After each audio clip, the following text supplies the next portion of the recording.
small talk, get to it. Is it judgment night for Essendon? D-Day for mine.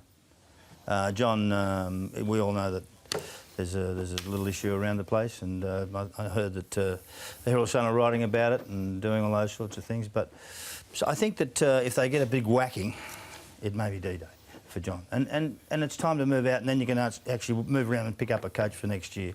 At this stage, I don't think he even thinks he's going to be there, to tell you the truth. And he's trying to put up the good face and do all that sort of stuff, but the players aren't reacting. Otherwise, you get a better performance than what you get from in the prior games. So, unfortunately, D-Day for me.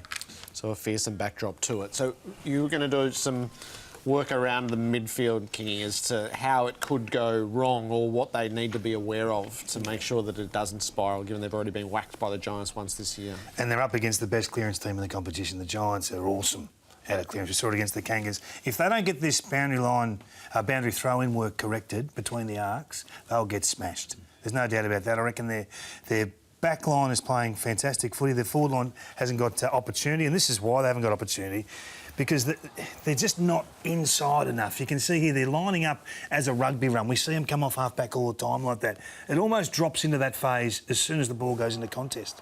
And if the opposition, and the West Coast were terrific last Thursday night, if the opposition are up for the fight, they're winning those balls more often than not. So their boundary throwing work has to be completely revamped.